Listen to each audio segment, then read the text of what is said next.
They used to say the earth always gives a warning before it takes anything back. A shiver beneath the soil, a trembling in the bones, a crack that runs like a whispered confession beneath a sleeping city. But in the old house at the edge of the Balkans, the blind woman who saw what others refused to see, spoke of a different kind of night, one without tremors, without thunder, without the slightest ripple of mercy. She said it would begin with silence. Not the peaceful kind, but the silence that settles just before a candle dies. According to the stories passed down from those who sat with her, she rarely spoke directly of nations or leaders. She spoke in landscapes, in sensations, in symbols.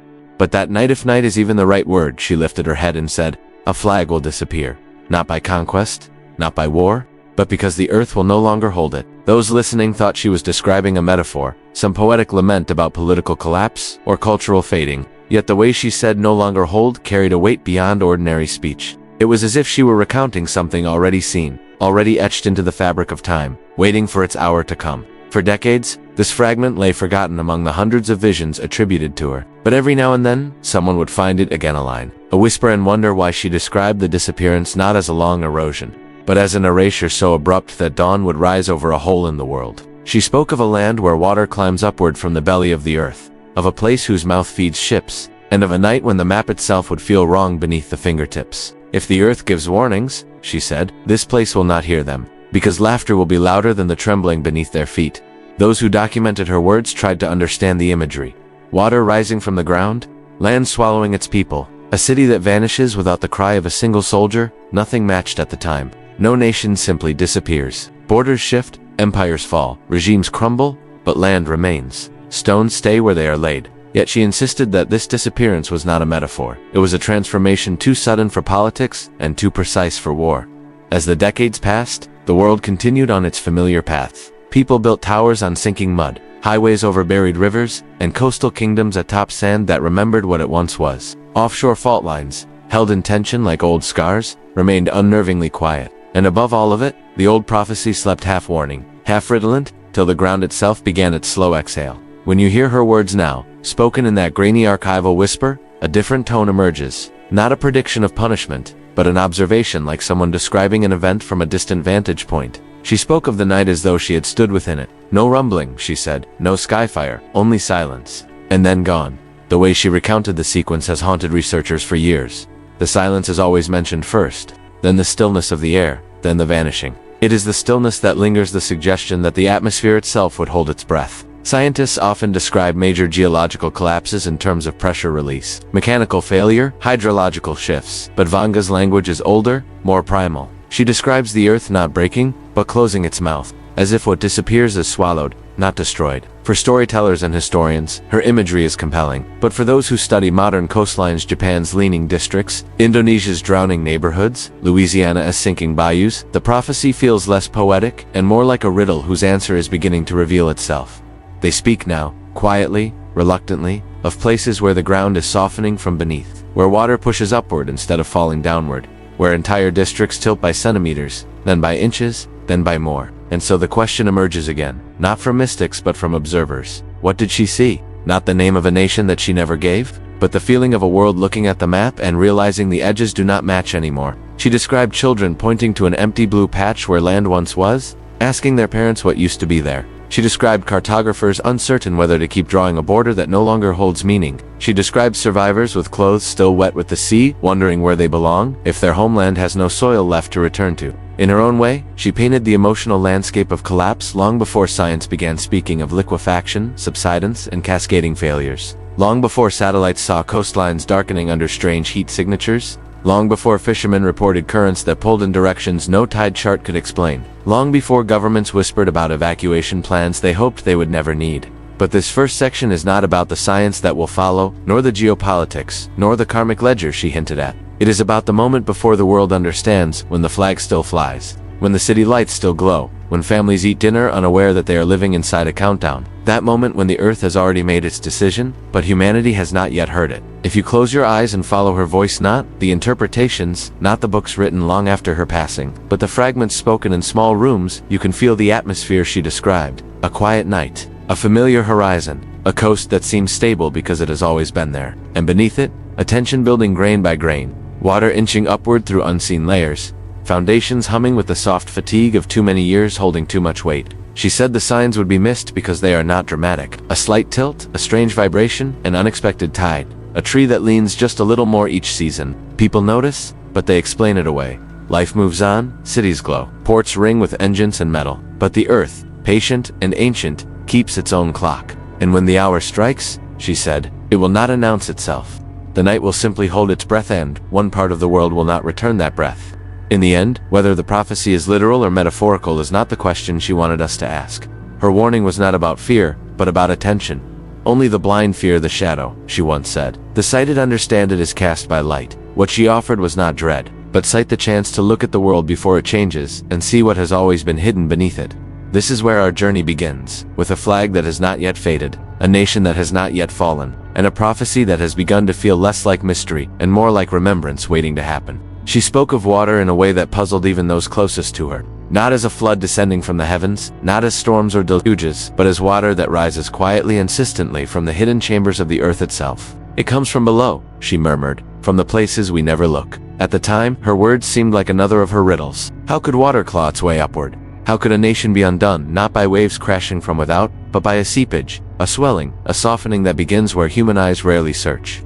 Decades later, those who study the Earth's shifting bones speak of that phenomenon with clinical precision: subsidence, liquefaction, groundwater pressure, terms that sound technical, sterile, almost detached. But beneath their calm syllables lies something far more unsettling: cities that are not merely sinking but dissolving from within, foundations turning to slurry under the weight of their own ambition, districts that tilt by millimeters one year, centimeters the next, and then by something larger, something that can no longer be ignored. In the last 5 years, the world has begun to notice, not with panic. Humans rarely panic at the first sign, but with a faint unease. Jakarta tilting and drowning at a rate so fast that its own government prepares to abandon it. Venice rising and falling like a fading memory of empire. Louisiana's soft, trembling soil losing ground with each passing season. Coastlines in Japan pressed against fault lines that grind, quietly, in the deep. In Bangladesh, where the horizon is so thin between earth and sea that a single storm surge feels like a whispered threat of erasure.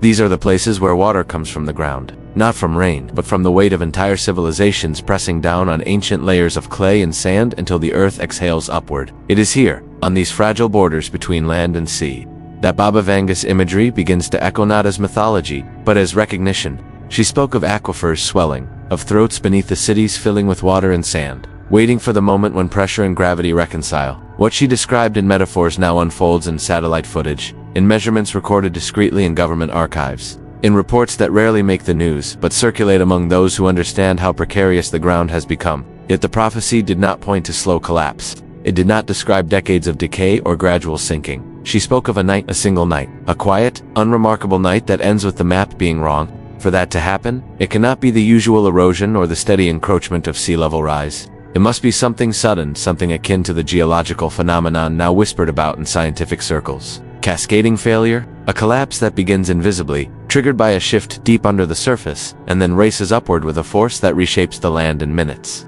Imagine, for a moment, the places she mentioned without naming: a city built on silt, a coast balancing on softened layers of clay, a port whose wealth relies on constant dredging, a capital that rests too comfortably on a fault line that has not released its tension in far too long. These are not fantasies. They are coordinates on a map. Indonesia, Japan, the Netherlands, Bangladesh, Louisiana, California, places where engineers shout warnings in reports that politicians skim, where scientists adjust models while tourists take photos on streets that sink a little more each year. But Baba Vanga never gave lists. She gave images. The mouth that feeds ships, she said, a phrase that feels almost ancient, but when examined closely, points unmistakably toward major port cities whose identities are tied not to mountains or plains, but to the ceaseless movement of water and trade. She described a nation that laughs at its warnings, a laughter born not of joy, but of arrogance.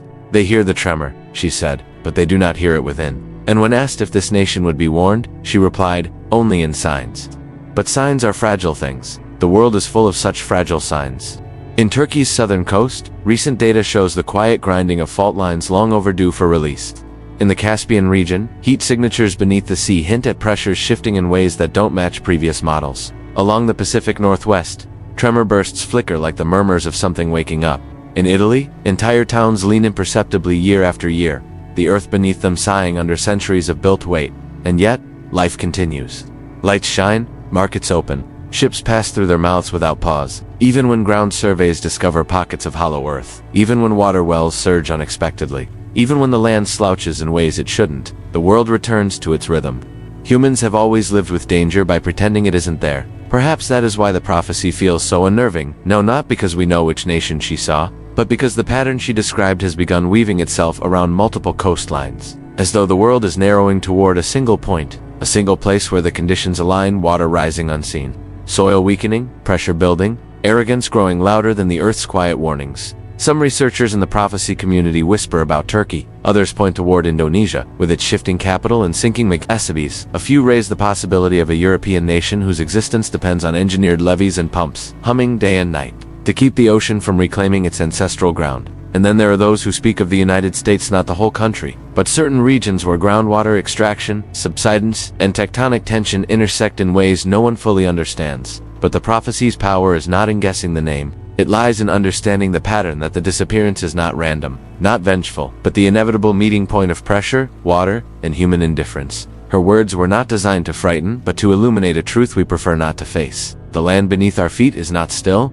not loyal, not permanent. It breathes, shifts, and remembers. And when the moment comes, the moment when water rises from the ground instead of falling from the sky, it will not roar. It will not announce itself. It will simply arrive, quietly, like something returning to where it belongs. She once said the earth keeps its receipts, though she never used the language of scholars or engineers. Those who sat in her dim kitchen recalled how she spoke of cities as if they were guests, overstaying their welcome, pressing too hard on land that once breathed freely, building towers on ground that once carried only wind and grain. They think the earth forgets, she whispered, but nothing that is taken without respect is ever truly taken. This idea, cryptic, almost moralistic, felt far removed from seismic reports or geological surveys. Yet now, when architects talk about foundations failing and hydrologists warn of saltwater creeping into freshwater veins, her language seems strangely aligned with the truths modern science is reluctant to phrase so poetically. Beneath every metropolis, she implied, lies a debt of altered rivers,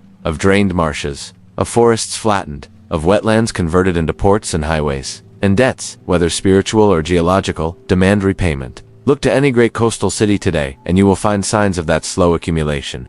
Streets built atop old swamps, now sinking inch by inch, districts rising on artificial land that settles unevenly beneath the weight of glass and steel, rivers forced into channels they were never meant to follow, estuaries filled in with sand, concrete, and forgotten promises. Even the land that looks stable, sunlit, paved, bustling often rests on layers of soil that were never meant to bear such hunger for expansion. In Japan, nuclear power plants loom near volatile fault lines, quiet giants humming beside the restless Pacific. In Italy, marble palaces and ancient cathedrals lean atop sediments, softening year after year. In Indonesia, entire neighborhoods drown during high tides, as if the sea were reclaiming a debt centuries overdue. And in places like Miami, gleaming towers rise proudly above porous limestone, a stone that drinks seawater like a sponge, undermining foundations long before anyone sees the cracks. Baba Vanga did not name these places, but she spoke of them. She referred to cities dancing on the mouth of the sleeping earth, laughing louder than the warnings beneath their feet. Not mockery, but ignorance, humankind's belief that stability is a birthright rather than a temporary balance. She said, the land screams long before it breaks, a line dismissed as metaphor for years.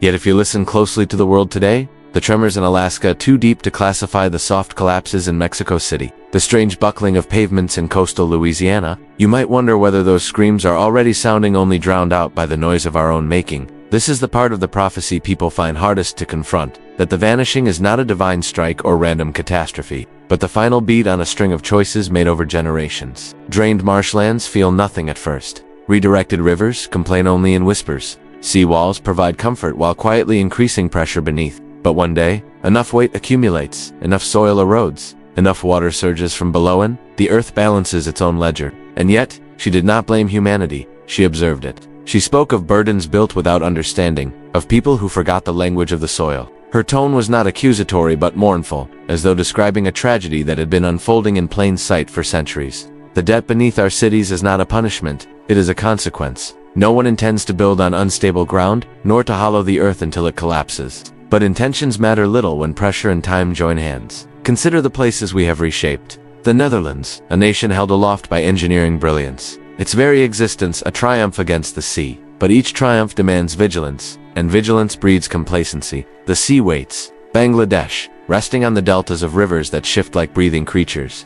Flourishing populations rise where the land itself moves like silk underfoot. Louisiana, carved from wetlands that once swallowed storms, whole now exposed. Raw, sinking under the weight of its own history. Istanbul and Izmir cities, straddling fault lines that have slept longer than they should, the silence beneath them too deep for comfort. These are not judgments.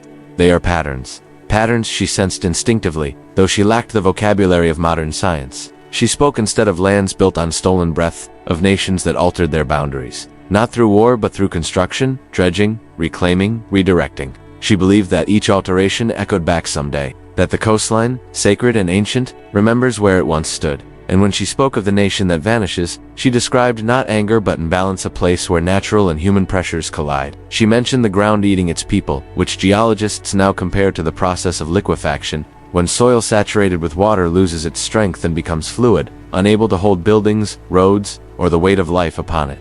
She called it the softening, a phrase eerie in its simplicity. But the debt is not only geological. There is another layer, she hinted at, one tied to governance, neglect, and the arrogance of those who build without listening. She warned that those who laughed first will be the ones to shout, suggesting that leaders who dismissed the early signs of subsidence, reports shelved, evacuation plans postponed, infrastructure budgets deferred would face the consequences alongside the people they were meant to protect. This is where her prophecy shifts from physical collapse to moral collapse. A nation that ignores its foundations, literal and figurative, carries a double burden. When the ground gives way, the failure is not only of soil, but of stewardship. And in her vision, the collapse is sudden, precisely because the warnings were plentiful but unheeded. Yet even here, she spoke with compassion. They do not know what they build upon, she said, as though excusing the very arrogance she foresaw. To her, the tragedy was not that humans built too boldly, but that they trusted too deeply in the permanence of what is not permanent. Cities felt eternal. Coastlines felt fixed. Foundations felt unshakable.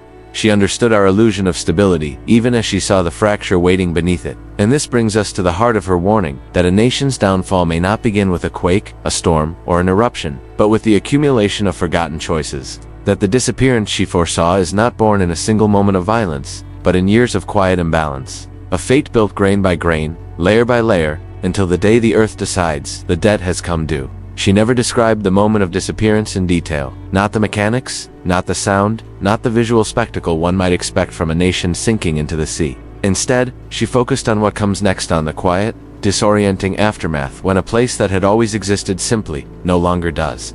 In her vision, dawn rose over water where the night before it had risen over land. Lights still flickered beneath the waves. Windows still glowed as if waiting for someone to return. And the maps remained unchanged for a time, as though human memory clung desperately to a geography the earth had already erased. It is this silence that defines her prophecy. The event itself is not the terror she described. It is the moment after, when the world realizes something has slipped out of reality. She said the winds would stop. Not literally, perhaps, but perceptually. A collective pause, millions of people staring at screens, at headlines, at satellite images, struggling to understand what they are seeing. A nation becomes a ghost, not when it collapses, but when the world watches and cannot comprehend how it happened. In her rarest and most unsettling writings, she described children looking at maps and asking, "What name used to be here?" That question, simple as it is, signals the true horror of her vision, not destruction, but erasure. A place that once carried identity, culture, language, memories gone so quickly that the debate begins immediately. Do we keep its name on the maps out of respect? Or do we remove it, as though its disappearance is a shameful secret? Some would argue for remembrance. Others would call it an error, insisting that a blank sea cannot be labeled. History becomes a battleground. The truth contested not by conquerors, but by those who decide what future generations are allowed to remember. This is not fantasy. The world has already seen versions of this country's partitioned, annexed, dissolved, renamed. Regions lost to conflict whose histories are rewritten by the victors. But a vanished land, an entire territory erased physically rather than politically, introduces a new kind of narrative war. Those who survive will cling to their story. Those who profit from the absence will rewrite it. And the world, overwhelmed, will struggle to decide whose version becomes truth. She spoke of survivors walking in clothes still wet with the sea. But no one will open the gate. A haunting image, men, women, children, standing at foreign borders, not as refugees of war, but of water. People orphaned not by violence or politics, but by geology. Where will they go when their home has no soil? Who becomes responsible for a population whose nation no longer exists? Refugee conventions were not written with this in mind. Nationality itself becomes unstable. Does citizenship survive if the land does not? We've already seen glimpses of this future in the negotiations of low-lying island nations seeking resettlement agreements. in governments quietly purchasing land abroad as insurance against rising seas, in the first climate refugees whose homes dissolved into salt and mud. Yet Baba Vanga describes something far larger: tens of millions displaced overnight, not gradually. A migration so sudden that nations react not with compassion, but with fear, and she warned of that fear. The nations will fear what follows them, she said, not the people themselves, but the omen they represent. If one country can disappear, others might follow, and fear breeds suspicion, suspicion breeds walls, and walls breed moral collapse. She foresaw borders closing not from cruelty alone, but from existential panic. The survivors become symbols, a living reminder that land is not guaranteed, that stability is an illusion, that no coastline is truly safe. But her prophecy grows darker still. She said the disappearance would trigger 2 more collapses, the 3 losses. Not all by water, not all by the same hand. One nation swallowed, one ignited from within by civil fracture, one torn by a war of spirit, a phrase scholars still argue over. Between 2025 and 2032, she said, the world would witness this sequence, each event feeding the next, as though the earth itself were shifting into a new balance. And then comes the part that has consumed theorists for decades. The mere nation. She said the country that vanishes has a reflection in another nation, tied to its fate not through borders, but through unseen lines of influence. One will sink, the other will remain but crack from within, not geographically, but spiritually, ideologically, a silent unraveling, as though the disappearance of its counterpart fractures something delicate in its own identity. Speculation has run wild. Some point to the United States and Japan, 2 nations bound by war, alliance, and economic interdependence. Others suggest Indonesia and China, linked through seas, resources, and centuries of tension. Bangladesh and India, nations whose fates are intertwined by rivers and history. Turkey and Russia, mirrors in ambition, geography, and symbolism. But to name them is to misunderstand her riddle. What matters is not who, but the pattern. The earth removes one piece, and another piece trembles in response. She said the second nation does not drown, but it forgets how to breathe. A line that unsettles because it speaks not of geological failure, but of societal suffocation. When a nation loses its sense of purpose, when truth dissolves, when unity fractures, it suffocates from within. A collapse without water, without fire, just the slow unraveling of meaning. And she implied that this collapse begins the moment the first nation falls, like a shadow crossing a mirror. Meanwhile, the world watches, some with pity, some with terror, some with a cold calculation of opportunity. When land vanishes, power shifts. Trade routes change, borders redraw themselves in minds long before they shift on paper. And those who see advantage in chaos will not wait for clarity. This, she said, is the true danger, not the collapse itself, but the scramble that follows as nations try to claim, resist, or rewrite what remains. In the end, the nation becomes more than a ghost, it becomes a catalyst, a symbol, a lesson carved in water. Because when soil disappears, what is left behind is not emptiness, but the undeniable truth that humanity built too confidently on ground that never promised permanence. And this truth spreads, quietly at first, then violently, like a tremor through the collective mind. It forces people to confront the fragility of borders, the illusion of ownership, the arrogance of believing land belongs to us rather than the other way around. Her prophecy, in this section, is not about destruction, it is about revelation. When a country becomes a ghost, the world sees itself for the first time without its illusions, and it does not like what it sees. She said the first collapse would be sudden, the second would be silent, the third would make the world kneel. When Baba Vanga spoke of these 3 losses, those who listened assumed she was describing 3 disasters of the same nature: 3 storms, 3 quakes, 3 drownings. But she corrected them gently. Not 3 waters. She said, 3 endings. Each one different, each one a thread in a larger unraveling, and all of them bound together by a moment the world would someday recognize as the turning point between the old age and the one that follows. The vanished nation lost to water rising from the ground is only the beginning. She described it as the opening of the gate, a phrase purposely vague yet unmistakably heavy. The event is not final. It is merely the first toll of a bell whose echoes ripple across continents. She said the second loss would be a burning not of forests, not of cities, but of society itself.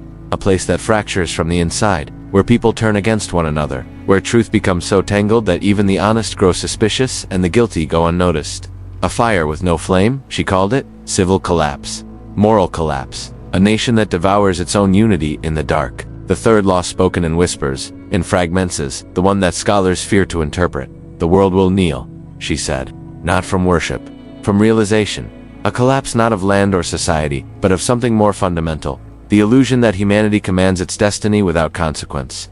She hinted that this third event would not destroy, but humble, not kill, but awaken. Yet she also warned that humility comes only after great disorientation, a sense that time itself is slipping from its seams. And this is where her most controversial line emerges. You will know the time has come when the sand does not fall the same.